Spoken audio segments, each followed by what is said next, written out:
네, 여러분 안녕하십니까. 박재웅입니다. 보수의 시선에서 현안을 짚어보는 더 라코룸을 시작합니다. 먼저 조갑제TV의 조갑제 대표님 어서 오십시오. 안녕하세요. 그리고 신조 전 의원도 함께합니다. 어서 오세요. 안녕하세요. 예, 자 일단은 형사소송법 개정안 얘기부터 해보겠습니다. 검사의 이제 직접 수사권, 그 보안 수사권을 다 없애는 이 형사법 개정안인데 오늘 국무회의를 결국 통과했습니다. 그 장면을 일단 보고 이어갑니다. 수사 기소 분리를 규정한 개정 형사소송법이 국회에서 의결됐습니다. 이를 두고 많은 논란과 이견들이 있습니다. 이 법률안이 위헌, 집행불능, 국익위배, 행정부 고유관 침해 등 국회 입법권을 부정할 만큼 심각한 상황이라고 보기는 어렵습니다. 거부권 행사라고 하는 게 의견이 다르다고 할 수 있는 것은 아니고 상권 분립 원칙에 따라서 상대의 권한 행사 자체가 상권 분립에 위배된다, 헌정 질서에 위반된다라고 해야 상대의 권능을 부정할 수 있다는 게 헌법학계 의견이기 때문에 지금 상태로는 입법권을 부정할 정도에 이른다고 보기가 참 어렵습니다. 예, 자 일단 형사법 개정안 논란 끝에 통과가 됐고 대통령의 거부권 행사가 필요하다는 게 야당의 주장이었는데 거부권 사유가 아니다라고 또 일축을 했습니다. 대통령의 발언 어떻게 보셨는지 조 대표님부터. 이번 형사소송법 개정안은 72년 동안 계속되던 한국의 수사 체계를 근본적으로 바꾸는 건데 예. 그 위헌 소지가 분명히 있거든요. 헌법에 검사가 할 수 있는 일을 체포, 영장 청구, 압수수색 영장, 기소 유지, 공소 유지 등등으로 딱 확정돼 있지 않습니까? 예. 그것하고 정면으로 충돌하는 거고 그건 제 의견이 아니라 지금 정부에 몸담고 있는 이석연 국민통합위원장의 전문적인 의견이기도 하고 그다음에 가장 큰 문제는 이런 거대한 시스템을 바꾸는 데의 절차상의 문제죠. 충분한 토론이 있어야 되고 국민적인 이해가 있어야 되고 그리고 사전에 이렇게 했을 때 어떻게 될 거냐 하는 이런 실험 정도는 있어야 되거든요. 예. 도상연습 정도 있어야 되는데 그것 없이 오늘 또 이재명 대통령도 그런 이야기 하셨던데 문제가 있으면 고치면 된다 했는데 아니 이거는 국민을 일종의 실험동으로 보는 것 아닙니까? 그런 잘못이 안 생기도록 미리 준비할 시간이 충분히 있었고 그런 과정을 거치지 않고 더구나 여야 토론도 없고 한동훈 의원이 161명 누구라도 나오면 하겠다고 했는데 안 나왔잖아요. 예. 그러면서 했으니까 이게 자신이 없었다는 겁니다. 이 안 가지고는 국민을 설득시킬 자신이 없고 국민도 압도적 여론이 반대를 표명하고 있고 하니까 이건 당연히 거부권 행사 사안이라고 저는 생각합니다. 예. 지금 대통령께서는 이게 거부권 행사 요건이 안 된다 하면서 특별히 상권 분립 원칙을 위반하지는 않았기 때문에 그렇다. 앙상한 형식 논리다. 한마디로 앙상한 형식 논리다. 예. 국가의 제1 임무가 뭡니까? 이건 다 아는 건데 국민의 생명과 재산을 보호하는 겁니다. 예. 그게 국가의 첫 번째 임무입니다. 그러면 장용기 사건 돌려차기 피해자 김진주 씨 사례에서 나타나듯이 이 형사소송법 개정안 문제는 국민의 안전과 직결되는 경우에 따라서는 재산과도 연결될 수 있는 예. 그런 사안 아닙니까? 그런데 대통령이라는 사람이 그 앙상한 형식 논리에 빠져서 상권 분립에 특별히 위배되지 않기 때문에 거부권 행사 요건이 안 된다. 이건 무책임의 극치라고 봐요, 저는. 네, 무책임의 극치라고 봅니다. 사실 이제 대통령의 입장은 이 보안 수사권을 그래도 좀 허용할 수 있는 길을 찾아봐 달라는 요청을 이제 국회나 민주당에 한 것 같은데 결국에 이제 민주당이 이걸 다 통과시켰기 때문에 결국 이제 이 나중에 책임은 누구에게 갈 것이냐. 그리고 또 아까 말씀하신 대로 이 국민에게 적용되는 이 사법제도를 일단 해보고 문제가 생기면 고치겠다. 그러니까. 이런 입장 자체가 과연 우리 국민들을 얼마나 압득할 것인지 이 부분도 중요한 포인트가 될 것 같은데요. 그러니까 제가 다시 한번 확인하면 헌법 제12조 4방 3항입니다. 체포, 구속, 압수 또는 수색을 할 때에는 적법한 절차에 따라 검사의 신청에 의하여 법관이 발부한 영장을 제시하여야 한다. 여기 딱 되어 있는데 예. 이걸 하려면 검사가 직접 수사를 해야 된단 말입니다. 예. 직접 수사 안 하고 어떻게 체포, 구속, 압수, 수색을 할 수가 있습니까? 이 명백한 위헌이라고 생각하니까 이거 위헌 심판을 제기를 해야 된다고 생각하고요. 예. 그건 상당히 오래 걸리고 그다음에 이재명 대통령이 이 문제의식을 표명한 바가 있지 예. 않습니까? 또 정성호 법무장관. 장관은 아주 막 절박한 호소를 한 것 같더라고요. 공개되지는 않았지만은. 그러면 정부에서 분명히 이게 문제가 보통 문제가 아니다라는 인식을 가지고 있었는데 결국은 이번 전당대회에서 자기가 미는 저 김민석 후보의 당선에 좀 장애가 될 것이 같아서 나는 거부권 행사를 안 한다. 그런 식으로 읽혀요. 정치적으로. 예. 그러면은 이 후유증은 민주당도 책임을 져야 되겠지만은 이재명 대통령이 다 쓰게 결국엔. 되었다. 이렇게 참 이게 앞으로 두고 발목을 잡을 것 같습니다. 예. 신지원 의원님. 예, 맞습니다. 그리고 이것을 이렇게까지 한 게 민주당이 집단 주술에 걸린 게 이제 그 핵심 원인인데 자신들이 이 검찰 과잉 수사의 그 피해자다. 예. 예, 그러니까 예, 이 정의의 이 권력으로 이걸 바로 잡아야 된다라고 하는 뭐 일반인들이 볼 때는 전혀 그 사실에 근거하지 않은 자기들만의 가상 세계에서의 어떤 그 주술의 집단 그 중독돼 있는 예, 이런 상태라고 보는데 방금 전에 이제 한동훈 대표가 본인의 페이스북에 오늘 또 그 피해자 돌려차기 피해자 김진주 씨하고 또 간담회를 했는데 예. 거기서 본인이 한 발언을 좀 정리해서 올려놨더라고요. 예를 들어서 뭐 한명숙 전 총리 사건, 한명숙 전 총리가 그 대법원 확정 판결로 그 재수감되기 직전에 민주당 정치인들이 와르르 그 교도소 앞으로 몰려갔는데 그 당시 그 문재인 그 당 대표였나요? 그 대통령 되기 전이었어요. 역사의 법정에서 양심의 법정에서 한명숙 총리는 무죄다. 뭐 이런 식이고. 근데 그 건설업자한테 돈 안 받았네요. 왜 여동생 집에서 거액의 수표가 나온 거 그게 그 날조된 건가요? 뭐 그거부터 시작했고 그 송영길 의원이 자기가 뭐 그 돈봉투 무죄 난 거 같고 뭐 하는데 그 돈봉투 안 돌렸어요? 그게 불법 수집된 증거로 그 독수독과 원칙이 적용됐기 때문에 그 무죄가 난 거지. 예. 다른 사건에서는 돈봉투 그 사건 관계자 유죄 받았습니다. 그리고 오늘 좀 어렵사리 한동훈 의원이 그 노무현 전 대통령의 안타까운 죽음 얘기도 했지만 그 당시 그 노무현 전 대통령이 사업가 박연차 씨 노무현 대통령 가족이 노무현 대통령은 모르고 있다가 나중에 안 것으로 파악이 됐고요. 예. 노무현 대통령 가족이 박연차 씨로부터 그 불법적인 자금을 받은 거. 그거 다 팩트거든요.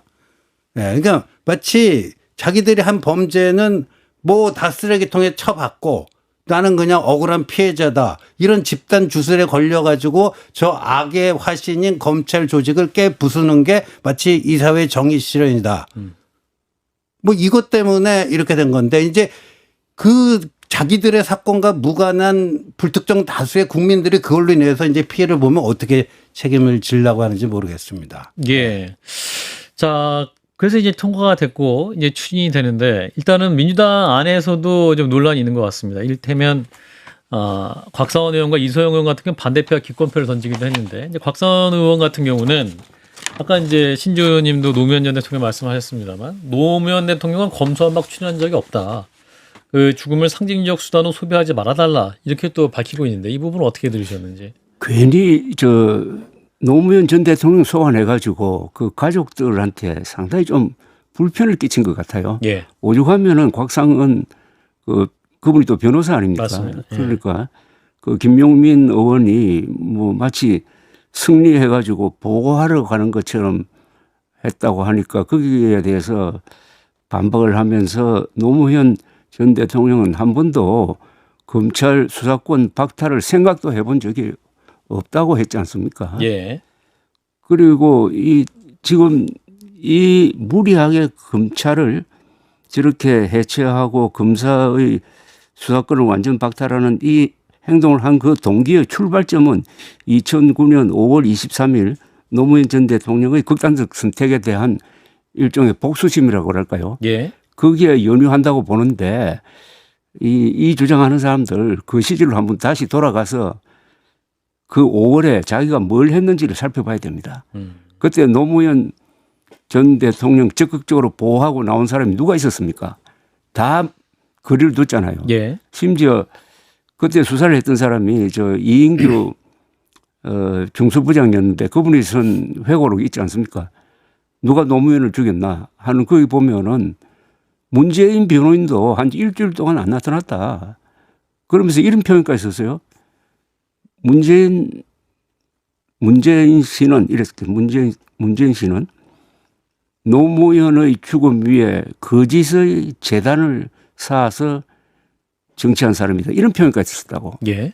그러니까 왜 여기에 그것하고 연관시키고 또 그때 노무현 어떻게 보면 노무현 전 대통령 그 시간에 배신한 데 대한 그걸 오히려 캄프라치하기 위해서 이렇게 과잉 반응을 한 결과가 이런 엄청난 제도 뒤집기로 나온 거 아니냐 하는 생각이 들고요. 예. 이거는 일종의 저는 문명 파괴라고 봅니다.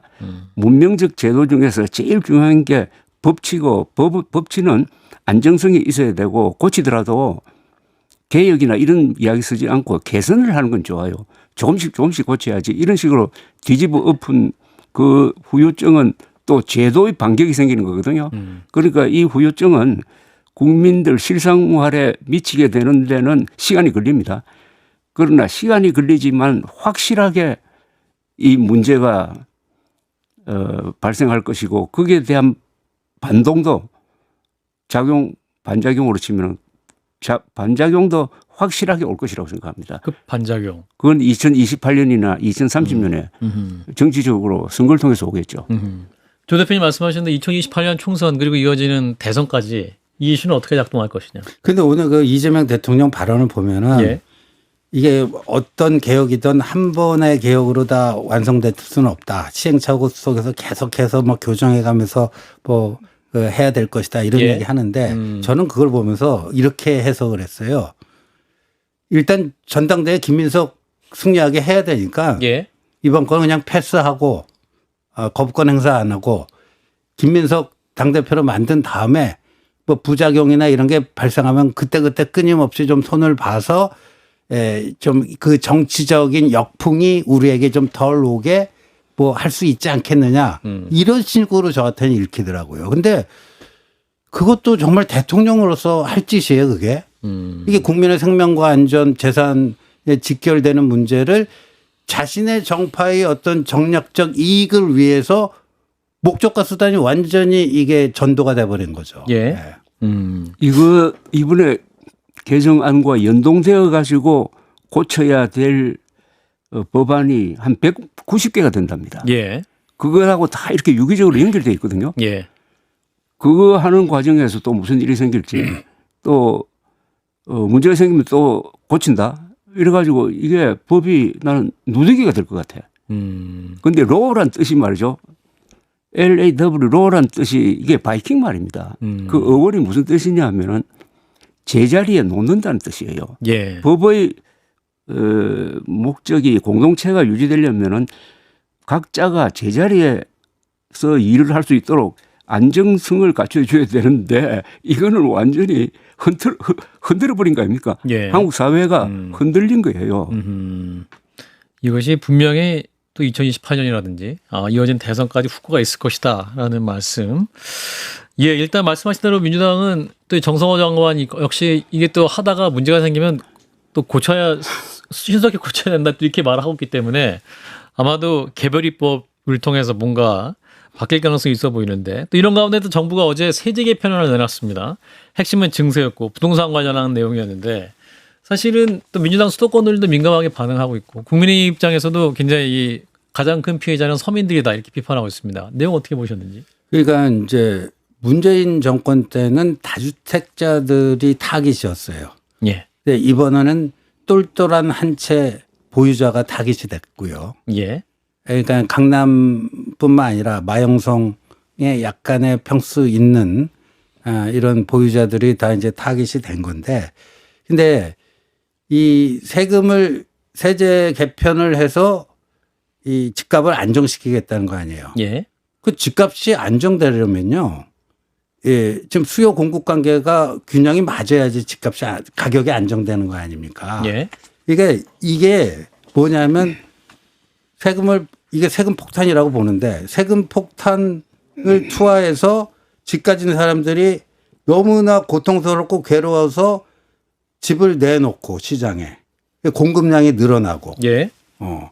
그 고가 주택에 대한 수요는 줄어들고 그 세금 고통으로 인해서 보유하고 있던 집은 내놓고 공급이 늘어나고 그래서 시장 안정이 될 거다. 그러니까 한마디로 요약하자면 세금 폭탄으로 공급 확대예요. 요번 이거는 한 문장으로 정리하면 예. 이게 성공하면 이재명 대통령은 노벨 경제학상을 받아야 됩니다.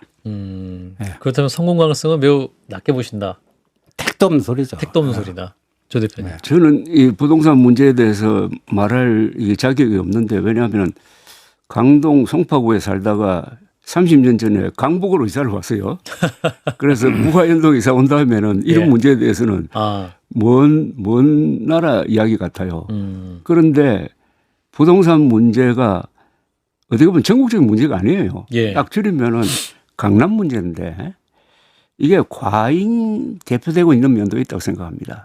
그리고 이번 정책을 손보는 데 있어서 꼭 있어야 될 사람을 적대적으로 배제하고 해요. 그게 서울시장입니다. 이 강남의 문제에 대해서는 서울시장이 제일 많이 알아요. 또 실패도 경험하고 해가지고 나는 지금 현재로는 오세훈 시장이 제일 많이 하는 사람인데 예. 그 사람을 배제하고 관료들이 앉아가지고 무슨 이 어떤 관념에 의해서 이걸 짜는 것 같은 그런 느낌이 자꾸 받아요.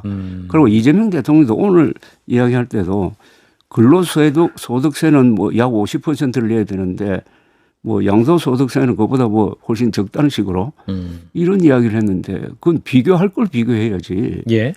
그건 비교 대상이 아니잖아요. 근로소득세는 일하는 데 대한 세금이고 양도소득세는 거래에 대한 세금인데 아니 어떤 아이 보고 니는 키가 큰데 왜 몸무게가 그렇게 작으냐. 그러니까 키 좀 줄이라 하는 거하고 마찬가지인데 그런 식으로 어떤 아까 이 형사소송부 개정도 그렇고 이번도 그렇고 어떤 계급투쟁론적 이런 걸 가지고 어떤 타겟을 만들고 해가지고 거기에 집중 공격을 함으로써 국민들이 스트레스를 해소하도록 한 이런 차원의 정책을 내놓다가 다 실패했는데 이 부동산 정책의 목표가 결국 그거 아닙니까? 집값 안정하고 그다음에 거래를 원활하게 하는 것 아닙니까? 예. 거래가 제대로 돼야 될 것 아닙니까? 예. 그다음에 이제 불로소득이 생기면은 그걸 세수로 환원하는 건데 이 목표 상실인 것 같아요. 정책을 펼 때마다 그거는 저는 실제로 잘 모르는 사람이 지금 정책을 펴고 있다 그렇게 생각합니다. 예. 사실 이 부동산 문제는 문재인 정부 시절에도 그 정권을 내놓게 되는 가장 중요한 요인 중 하나가 됐는데 지금 이재명 정부 초기인데 지금 굉장히 또 뭔가를 해보려고 노력을 하고 있습니다만 이 작동 안 될 것 같다. 네. 그리고 이재명 대통령 자체가 얼마 전에 그 이코노미스트가 영국의 이코노미스트 그 잡지에서 한국 경제 상황에 대해서 국가 자본주의라는 표현을 썼어요. 예. 그러니까 이재명 대통령이 지난 중간에 샌프란시스코 가서 젠슨 황부터 시작했고 미국의 그 빅테크 하고 우리나라 그 관련 총수들 쫙 모아놓고 본인이 좌장돼갖고 하고 이런 게 한 장의 사진이 본인에게는 폼날지 모르겠지만 한국이라는 나라는 저런 그 민간 기업의 의사결정도 사실상 대통령이 다 진두지휘하는 거야. 이 국가 자본주의적 그걸 보여주는 건데요. 예. 근데 그 국가 자본주의만 있는 게 아니라 또 그 묘한 그 투기성 뭐랑 같이 묘하게 결합되어 있는 게 지금 한국 경제다. 이런 식의 이제 표현이 나오거든요. 그러니까 그리고 우리가 그 스와트 분석 이런 걸 해보면 강점이라고 생각했던 게 약점으로 전환되는 순간 거의 대책이 없어요. 근데 이 코스피가 예. 이 코스피는 정부 정책이 일정 영향을 미칠 수 있었지만 정권의 그 흥망성쇠와 코스피의 변동을 딱 이재명 이 정권만큼 딱 이렇게 그 연동이 됐군요. 예, 연동시킨 정권은 없었어요. 근데 올라갈 때는 좋았죠. 예, 지금은 막 이러잖아요. 예. 이거 굉장히 괴로울 겁니다. 예, 그래서 지금 이제 뭐 부동산 시장 문제, 더불어서 말씀하신 코스피 시장의 불안정성이 커지고 있기 때문에 더불어서 이제 검수완박 나가서 이제 형사법 개정안까지 통과되면서 현 정부는 굉장히 어려운 상황입니다. 그래서 전당대회가 진행되고 있는데 굉장히 치열합니다. 최 대표님 어떻게 보고 계십니까? 현재 더불어민주당 전당대 당대표 후보자들과 그러니까 최고의 후보자들이 굉장히 험하게 싸우고 있는데. 여당 전당대회가 이렇게 재밌는 건 또 처음 봤어요. 아, 재밌으신가요? 아니 서로 격렬하게 박진감이 넘친다. 그러니까 예. 하고 또 좀 결과가 지금 아슬아슬하게 나오고 또 대통령이 직접 개입한 것도 처음이잖아요. 그런데 이게 처음에는 노선 투쟁으로 갔으면 좋겠다는 생각은 있었어요. 정책에 대한 생각이 어떻게 다른지 예. 가지고 토론했으면 아주 멋진 전당대회가 될 뻔했는데 요사이 돌아가는 게 노선 투쟁은 아닌 것 같고 출신 성분 너의 차이로 투쟁하는 것 같기는 해요. 예. 그리고 어느 쪽이 적통이냐, 운동권의 적통이냐, 뭐 손님이냐 이런 거 하다가 그 다음에 가만 더 들여다보면 결국에 자리 싸움 아닌가 하는 그런 생각도 들거든요. 자리 그러니까 혹은 공천. 그렇죠. 결국 공천권을 놓고 싸우니까 그러니까 더 이렇게 차분할 수도 있었는데 격렬해져 가지고 정책 토론이 없는 전당대회라는 게 아주 이게 난 문제가 크다고 보고 이게 한국 정치의 수준을 보여주는 거라고 생각하고 더구나 국힘도 그렇고 민주당도 그렇고 이게 국민 주권 정당이 아니라 당원 주권 정당 비슷하게 돌아가고 있지 않습니까? 예. 그러니까 뭐 이런 격렬한 뭐 윤리위에 제사하느니 마느니 그런 이야기가 나오는 거 아닌가요? 예. 그 윤리심판원제에서 윤리위 뭐 얘기가 나오고 있는 상황인데 사실 윤리는 국민의힘 얘기에서 많이 나왔는데 이제 민주당도 지금 뭐 윤리감찰 윤리위 얘기가 많이 나오고 있는 상황입니다. 의원님도 지금 민주당 상황 어떻게 보고 계십니까? 그 오늘 그 민주당 올해 출입했던 한겨레 신문의 성한용 예. 현임 기자가 그 칼럼 이런 칼럼 썼어요. 민주당 이대로 가면 깨지거나 망한다. 그러니까 정청래가 되는 순간 이재명 대통령은 조기 레임덕.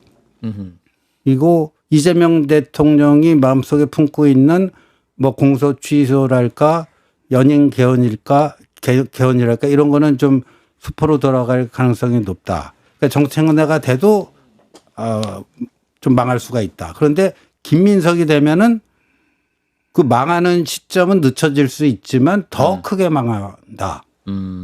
이게 이제 오늘 성환영 기자의 논지예요. 예. 김민석이 되면 왜 더 크게 망할 것이냐. 그 공소 취소나 연임 계엄을 시도하다가 더 크게 망한다는 거죠. 네. 그러면 민주당은 어떻게 됐든 망하는 길로 가고 있는 건가요? 성환영 기자의 좀 많이 공감이 가더라고요. 이 칼럼에. 네. 예. 그럼 현재 진행되는 추세 이제 약 2주가 남은 상태인데 한 10일 남았죠? 어떻게 네. 보시는 거 누가 될 것 같으세요? 지금으로 봐서는 김민석 후보가 예. 유력해 보입니다. 그렇군요. 근데 요 정도로 싸우는 상황을 보신 적이 있어요? 국민의힘도 이 정도까지는 안 갔던 것 같기도 해요. 이게 보면은 2007년에 예. 이명박 박근혜가 좀 박빙이었거든요. 예. 그리고 거의 그때도 뭐 박근혜 후보 입에서 뭐 정가 몇 번 뭐 이명박 후보를 향해서 정가 몇 번 뭐 험한 얘기들 많이 나왔거든요. 그때. 예. 그때는 후보 경선이죠. 예, 그 대선 후보 경선이죠. 때. 예. 아무튼 이게 후유증이 잘 봉합이 될 것인데 선거가 이제 대원장되면 끝나면 통합과 하나가 된다 이런 메시지가 나오기 마련인데 지금 이제 당장 후보들마저 본인이 당대표가 되면 윤리감찰하겠다. 윤리위 열겠다. 이렇게 얘기하고 있으니까 이거 당대표 돼도 이게 통합 안 하겠다는 의미랑 같은 거 아닙니까? 이 정치적 게임을 할 때 윤리위원회 제소한다는 말 나오는 순간 그건 정치가 아니잖아요. 예. 그건 아니 논리로서 법리로서 토론으로서 얼마나 할 수 있는데 그런 권력 이상한 권력을 행사해 가지고 보복하겠다는 차원인데 그런데 오늘 국무회의에서 저는 이재명 대통령이 꼭 해야 될 말 하나 안 한 게 있어요. 내가 지금 외국 순방 중에 국내에서 조정식 국회의장이 연임과 관련해서 이야기를 했는데 나는 그럴 생각 하나도 없고 나는 헌법 지킨다 이래 버렸으면 됐는데 그 이야기 예. 안 하대요. 그 이야기 안 하는 게 상당히 큰 뉴스 같아요. 그 이야기를 할 줄을 다 기다렸는데 예. 안 하는 것하고 이번에 이게 어떤 결과가 나오느냐 하는 건데 저는 지금 우리 이재명 대통령이 잘못되는 게 우리 국민들이 뭐 행복할 일이 하나도 없어요. 잘 돼야 돼요. 예. 또 이분이 내건 게 AI 선도국 건설이지 않습니까? 저는 샌프란시스코 AI 서미트를 굉장히 감명 깊게 봤어요. 예. 야, 이 정도 세계적 기업을 모아놓고 거창한 이야기를 하는데 이재명 대통령이 AI 문제에 대해서 확실한 개념을 갖고 있더라고요. 저는 공부를 했습니다. 예. 그걸 보는 순간 이게 성공했으면 좋겠다라고 생각을 했는데 성공하려면은 정치적 통합이 이루어져야 되는데 그 부분이 흔들리고 있고 지지율 지금 떨어지고 있다 이겁니다. 그래서 저는 이 국민적 또는 정치적 논의로서 이재명 대통령이 공소 취소 안 한다 하고 연임 안 한다 하고 그다음에 이 형사소송법 개정안의 문제점을 적극적으로 보완한다는 그런 약속을 하는 걸 전제로 해가지고 여기에서 여기 지금 옥죄고 있잖아요. 예. 이분이 악몽처럼. 저걸 좀 없애주는 방법은 없을까 하는 생각도 해요. 나라를 위해서. 예. 나라를 위해서. 저도 맞는 말씀이고 지금 이재명 대통령이 김민석 후보의 승리를 위해서 거의 뭐 올인하고 있는 형국이라고 좀 보거든요. 예. 근데 가장 간단한 방법이 있어요. 나 공소 취소 안 할 거다. 공소 취소 시도 안 할 거다. 예. 연임 개헌도 시도 안 할 거다. 나는 정말 그 AI 뭐 이런 걸 통해서 국민들이 더 풍요롭고 자유롭게 살 수 있어서 내가 퇴임할 때 역대 대통령 중에 최고의 지지율로 나는 퇴임하고 싶다. 이렇게 얘기하면 김민석이 그냥 돼요. 예. 문제는 그렇게 대통령이 이야기했을 때 국민들이나 야당이나가 주는 게 또 있어야 돼요. 이재명 대통령에게. 예, 그렇게 예. 생각하세요? 예. 그래가지고 안심하고 이분이 앞으로 4년 동안 열심히 해가지고 아주 성공한 대통령으로 물러날 때 물론 또 재판 받아야 될 거 아닙니까? 예. 그 재판에 대한 정상 참작이 그렇죠. 충분히 돼야 된다 이거죠. 또 감옥 가는 대통령을 보고 싶은 국민들 많지 않잖아요. 예. 그런 부분, 또 많이 공감하실 것 같습니다. 자, 이어서 이제 국민의힘 얘기 좀 해보겠습니다. 장덕 지도부 얘기인데요. 이게 또 방미 얘기가 나오고 있습니다. 이 방미를 해가지고 이제 지방선거 중에 했던 방미 8박 10일 일정이었는데 그때 갈 때도 엄청 비판 여론이 있었고 다녀 후에도 엄청 비판이 있었는데 이게 비용이 2억이 넘었다고 합니다. 비판이 나오자 지도부가 해명을 했는데 어떤 해명이었는지 듣고 이어갑니다. 이번 방미를 통해서 당의 비용은 최소한으로 집행된 것으로 알고 있습니다. 특히 과거 우리 당 대표의 방미, 방일 등의 일정과 비교해 보더라도 비용은 최소화시켜서 집행을 한 것으로 나타났고요. 추가로 늘어난 일정에 대해서는 개인 비용으로 처리를 하는 등 당의 비용을 최소화하기 위해 노력했다는 점을 말씀을 드립니다. 방미 과정의 적절성이나 그 효과 등에 대한 비난은 받아들일 수 있겠습니다마는 그 과정에서 지출된 비용의 과다를 가지고 언급하는 것은 선뜻 동의하기 어렵다는 점을 말씀드립니다. 예, 자 비용 문제인데 오늘 이제 김태기 의원도 비용 문제가 큰 것이 아니다라는 걸 근거로 장도혁 대표가 미국에서 본인의 돈으로 햄버거도 먹었다라고 말을 하더라라는 이제 이게 얘기를 했었는데 자 이 부분 어떤 말씀 주시겠습니까, 신조 의원님? 근데 이제 장동혁 대표 측근이란 분들이 해명을 그나마 좀 이렇게 완화시켜 줄 수 있는 자신들이 서포트하는 장동혁이라는 정치적 인물에 대한 비난의 강도를 조금이라도 1도씨라도 밑으로 좀 내려줄 수 있는 그런 해명을 해야 되는데 예. 뭐 너무 후지게 변명하다 보니까 너무 없어 보이잖아요. 조 대표님 웃음을 뭐 못 참으시는데 자기 돈으로 햄버거 사 먹은 게 미담 사례가 얼마나 없었으면 저런 것까지 뭐 미담 사례라고 얘기를 하고 말이죠. 그리고 23년에 이제 김기현 대표, 2015년 김무성 대표가 갔을 때 예. 비슷한 액수를 쓴 건 맞는 예, 것 같은데 예. 그 당시에 그 두 분이 만났던 그 미국 측 고위 인사를 보면은 비교가 안 돼요.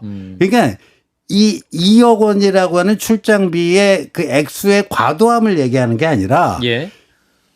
20억을 썼더라도 그만한 값어치를 하고 왔으면 요거 안 한다. 그 얘기를 하는데 예, 예. 저런 식으로 변명하니까 버거 먹었다. 예.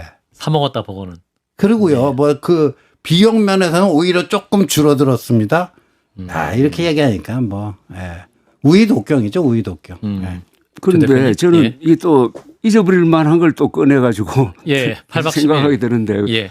그때 왜 그렇게 오래 갔는지 그게 지금 해명이 안 돼요. 사실 또 귀국하려고 하다 다시 또 들어갔거든요. 다시 들어가서 예. 주말을 보내고 봤는데 만난 사람도 조금 낮은 미스테리하고. 사람이고 예. 또 그 기간에 공천 가지고 열심히 지금 당이 사투를 벌리고 있을 텐데 그 기간일 겁니다. 아마 경기도에서 시흥시장 후보를 못 구해가지고 민주당 후보가 무투표 당선됐잖아요.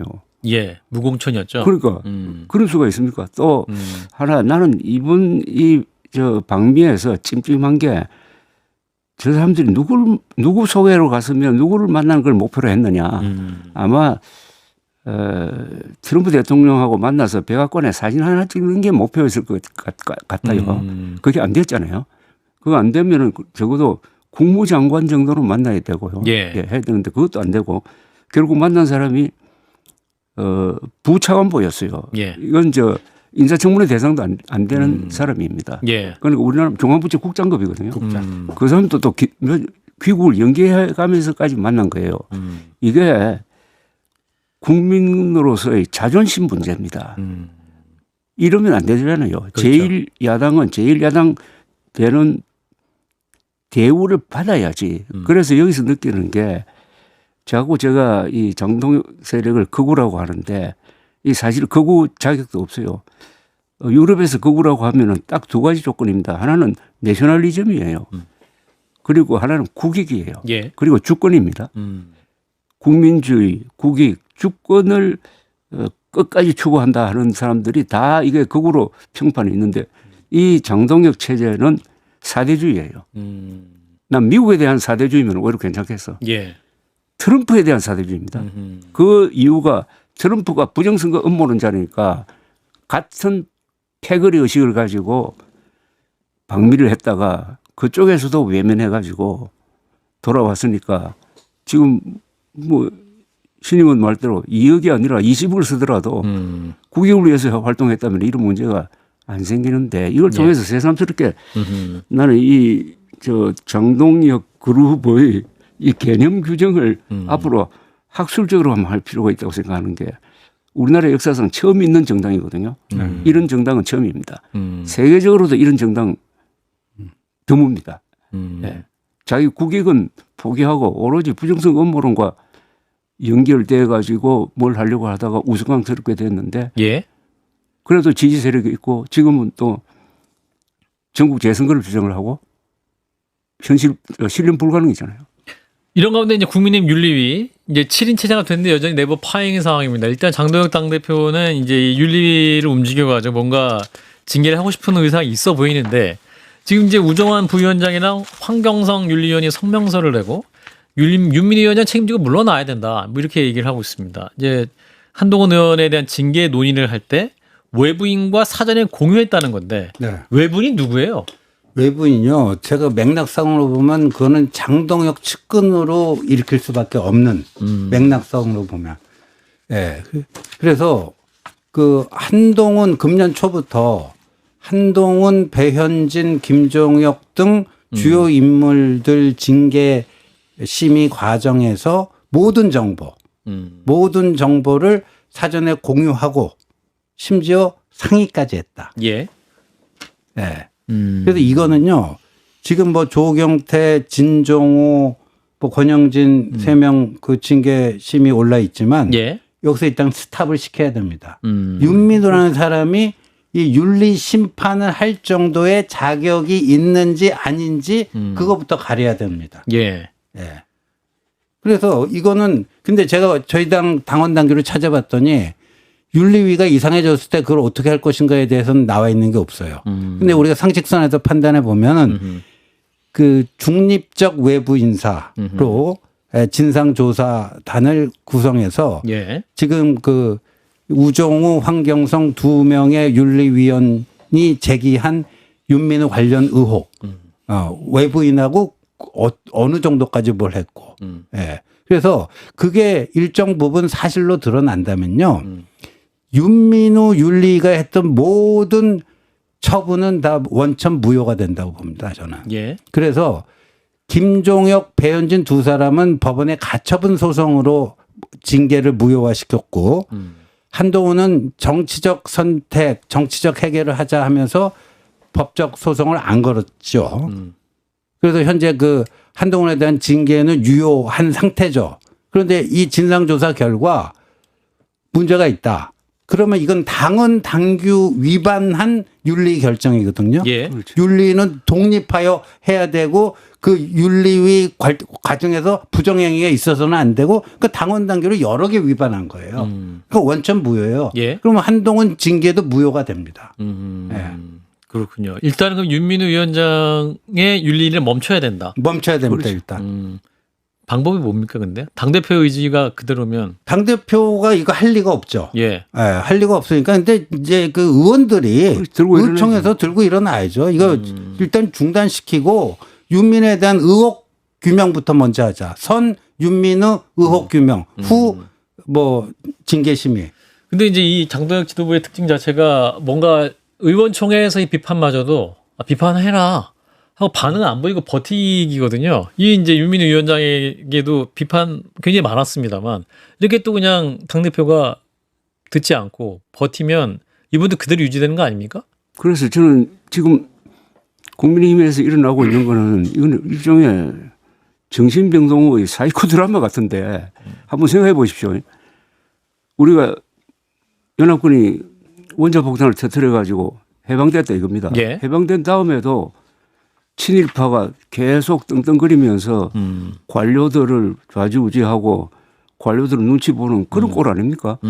아니 국가가 나서 가지고 윤석열을 감옥에 보내고 징역 30년을 1심에서 때렸는데도 윤석열 추종 식민지 관료 같은 지금 국민의힘 의원들이 그 윤석열 대리인처럼 보이는 아바타처럼 보이는 장동혁에 눌려가지고 눈치 예. 보잖아요. 예.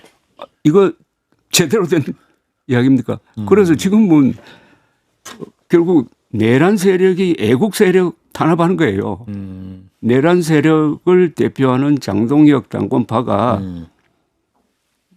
진종호, 한동훈, 뭐 김종혁 이번에 누굽니까? 권영진, 조경태 조경태. 같은 사람 딱 집어가지고 말도 아닌 걸 가지고 해가지고 하는데 이게 특히 진종호 의원 같은 경우에 이 스포츠 영웅 아닙니까? 금메달 3개 받은 사람이에요. 사격 영웅이죠. 예. 예. 3개 받은 사람인데 그 의리상 한동훈 후보 뭐 인사차 가서 만난 그 정도를 가지고 지금 징계하겠다는 것 아닙니까? 예. 이게 초등학교에도 이런 거 안 하잖아요. 이런 일이 벌어져도 그 식민지 관료형 같은 그 한 6, 70명의 국힘의원들이 들고 일어나지도 않고 화도 안 내고 화도 안 내요.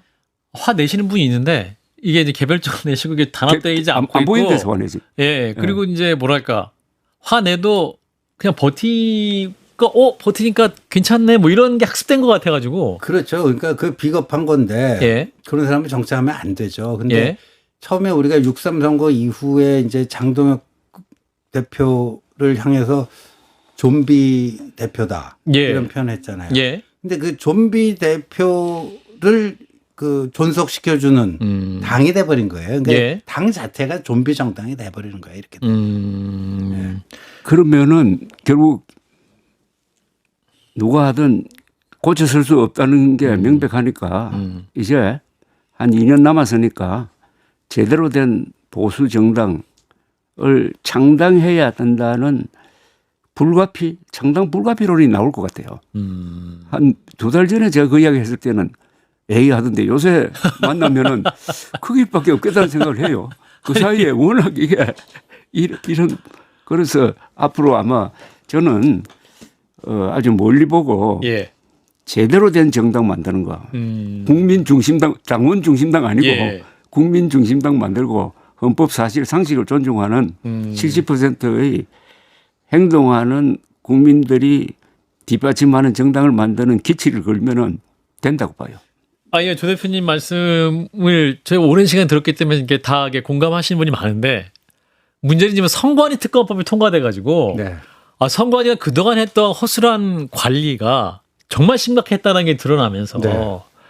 장동혁 대표의 그 주장이 어느 정도 에너지를 힘을 얻고 있는 것 같아요. 그렇죠. 그러니까 장동혁 정치가 그 자양분을 얻은 거죠. 네. 선관위의 총체적 부실을 먹이 삼아서 버틸 수 있는. 네. 근데 사실 그 올공이라고 하는 올공이 처음에는 2030 보통의 청년들이 전체의 한 3분의 2 이상 되는데 지금 거의 없고 예. 그 이른바 윤어게인 그쪽 이제 분들 위주인데 근데 장동혁 그 대표가 그렇게 그 민심의 중앙값이 어딘지를 유심히 잘 관찰하고 그거를 향해서 어떻게 움직이는 게 아니라 예.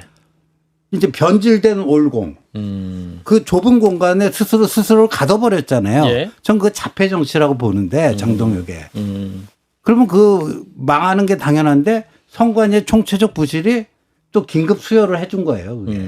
그런데 이 선관위 사태는 예. 이 언론의 책임이 큽니다. 계속 언론이 장동혁 쪽에서 주장하는 걸 그냥 받아가지고 투표율 조작 사건으로 몰고 가고 있어요. 개표인데 투표율 예. 네, 투표율 조작이 예, 아니거든요. 예. 이 사태의 본질은 이겁니다. 워낙 숫자가 많으니까 그 입력하다가 틀린 수가 있어요. 아하. 틀리면은 그걸 그 자리에서 바로 잡을 방법도 없어요. 예. 그러면은 그 다음 투표율에서 틀린 것만큼 보정을 하는 거예요. 그 다음 시간에 이제 넣는 그러니까 거죠. 최종 예. 투표율은 조작된 게 없습니다. 예, 그렇죠. 최종 투표율을 오히려 수정하기 위한 거예요. 악질적으로 한 게 아니고 그걸 가지고 투표율 조작이다. 한 걸음 더 나가서 부정선거다. 이렇게 몰고 있잖아요. 이거 죄받을 짓입니다. 더구나 국회의원이나 검사 출신이 그런 이야기 하면 안 되지. 그리고 장동혁 대표 뭐라고 그럽니까? 투표율 조작은 바로 득표율 조작으로 뭐 이어진다. 아니 이게 말이 됩니까? 그리고 예. 득표율을 조작을 해야 무슨 효과가 있지. 투표율 조작해봤자 뭐 하는 겁니까? 그런데 그걸 가지고 언론이 그런 해명 없이 보도하니까 그 말에 조작하다가 이렇게 된 거예요. 그러니까 그리고 이게 지금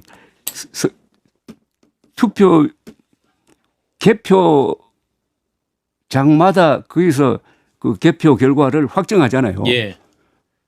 그걸로 끝나는 거 아닙니까? 그죠? 그러니까 중앙선관위에서 조작하려 해야 할 수도 없는 거야, 이게. 근데 또 주진우 의원이 또 한술 더 떠서 그 사람이 문제예요. 입력할 때 100, 200, 300, 500 이렇게 약간 숫자 단위로 입력된 거 이상하지 않냐? 이거 조작이다 이거. 이렇게 또 이분이 말씀을 하니까. 아니, 그러니까 최종적으로 네. 지금 뭐 조 대표님 말씀하신 것처럼 이것도 선관위 무능력에 그러니까 뭐 입이 100개라도 할 할 말이 말은 없어요. 없는데. 그러니까 장부를 지난달에 거기서 좀 틀렸던 걸 이번 달 장부를 통해서 그걸 보정한다. 예. 뭐 이런 식의 이제 개념인데 하여간 그것도 그 부실한 그 저게 아닙니까? 부실 회계고 부정확한 회계고 그렇듯이 이거 그 투표율, 투표자 수 이거를 그렇게 한다는 거는 변명의 여지가 없어요. 예. 변명의 여지가 없는데 그래서 저는 이번에 이제 그 선관위 특검하면서요, 뭐 아예 그냥 다 까버렸으면 좋겠어요. 뭐 선관위 서버부터 시작하고 저 부정선거 음모론자들이 요구하는 게 그 선관위 서버 뭐 이런 거 아닙니까? 예. 그래서 지금 어디까지가 그 부실이었고, 뭐 이른바 그들이 주장하는 조작이었고 이걸 뭐 전 정확히 밝힐 필요가 있다. 그 2022년 대선도 해야 됩니다. 2022년 대선에서도 예. 이거 투표율 오기가 틀림없이 있었을 거라고. 예. 윤석열 그렇죠. 대통령이 당선됐을 때. 됐던 네. 그 대선에서도 일단 중간에 어떤 투표율 오긴 있었지만 득표가 조작된 건 없었기 때문에 그 부분을 명확히 해가지고 그렇죠. 국민적 이해가 제대로 될 수 있도록 해야 되는데 이게 또 제대로 설명하고 한 게 또 이해하고 싶은 대로 이해하는 그런 측면도 있기 때문에 참 어려운 문제가 벌써 돼버린 것 같습니다. 이런 가운데 조경태 의원이 내일 중앙윤리위원장 사퇴, 한동훈 의원 제명 철회 기자회견을 열겠다라는 게 SNS에 또 글을 남겼는데 내일 또 어떤 입장을 밝힐지 또 주목해서 봐야겠군요. 자, 일단 오늘 라커룸은 여기까지 하겠습니다. 더운 날씨에 두 분 건강 조심하시고 다음 시간에 뵙겠습니다. 고맙습니다. 네.